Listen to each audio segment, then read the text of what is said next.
Mes bien-aimés, nous pensons que vous avez médité le texte de l'Évangile relatif à la difficulté du riche d'entrer dans le royaume des cieux que nous avions déjà mis en ligne. Alors, à présent, nous allons prier le psaume 32. Nous sommes le 3 mars 2025 et bientôt nous entrons donc dans le temps de carême. Mercredi 5 mars, précisément. Alors, le psaume qui nous est proposé à la méditation est le psaume 32, que nous intitulons « La joie d'être pardonné ». Ce cantique nous enseigne deux choses clés.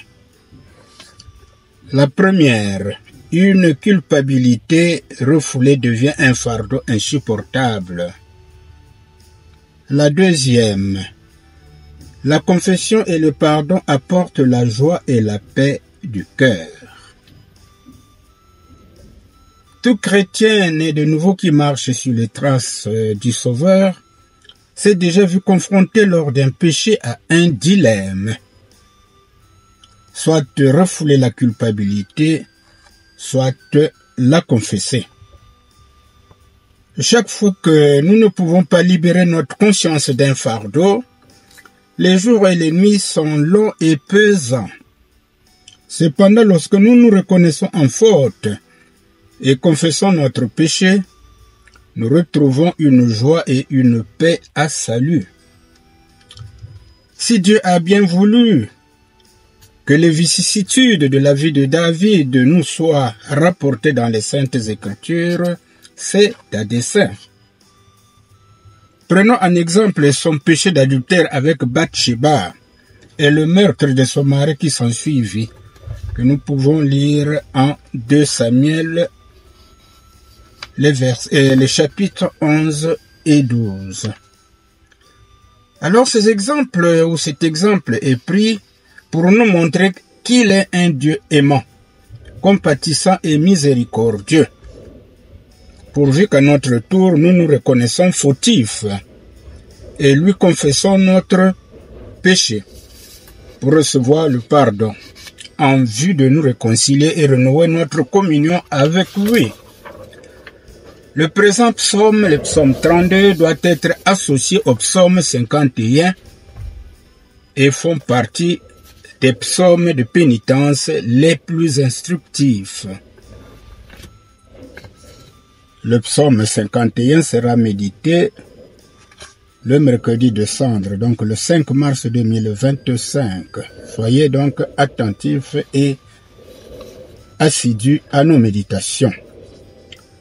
Alors, ces deux psaumes, c'est-à-dire le psaume 51 et 32, contiennent des enseignements essentiels au sujet de la confession et du pardon, selon les perspectives. Ils constituent, pour tout chrétien authentique, un support de valeur inestimable pour sa démarche confessionnelle. Alors, mes bien-aimés, s'il y a un verset qui doit tout le temps revenir dans notre conscience, c'est le verset 1 que nous vous lisons. Heureux celui que Dieu décharge de sa faute et qui est pardonné du mal qu'il a commis. Après avoir pris connaissance du message que nous véhicule le psaume 32, venons-en maintenant à la prière de ce psaume, avec les paroles de la Bible de l'abbé Augustin Crampon.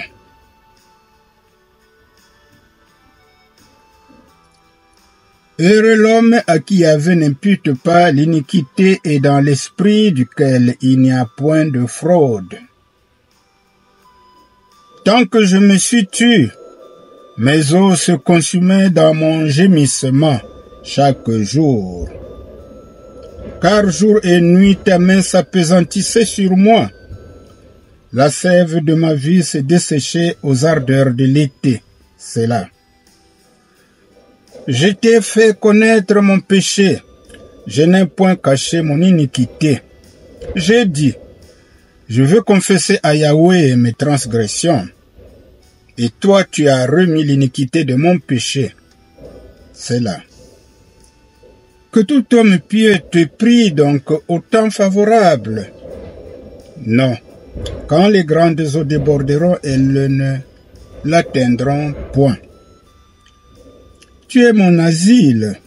Tu me préserveras de la détresse. Tu m'entoureras de chants de délivrance. C'est là. Je t'instruirai et te montrerai la voie que tu dois suivre. Je serai ton conseiller. Mon œil sera sur toi.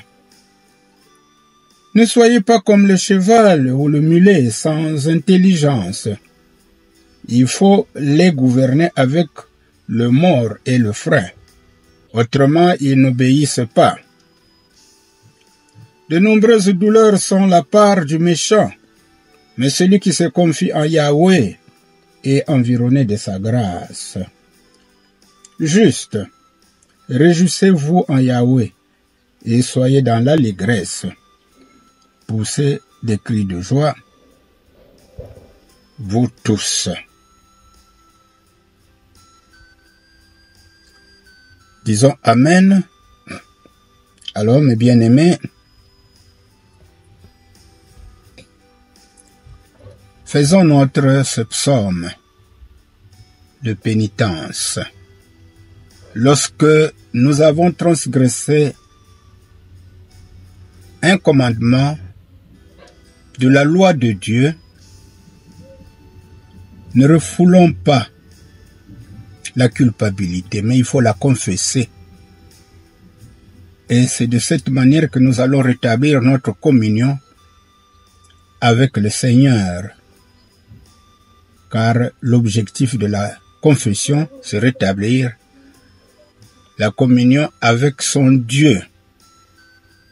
Lui qui est juste de nous pardonner quand nous confessons notre péché. Likez, partagez, abonnez-vous pour nous encourager à continuer à méditer ensemble avec vous les textes de la parole de Dieu. Mais allez-y aussi, méditez l'évangile du jour dans Marc 10, versets 17 à 27. Et ensuite, vous allez suivre nos commentaires pour cet évangile. Les commentaires sont déjà disponibles dans notre chaîne YouTube. Que Dieu vous bénisse.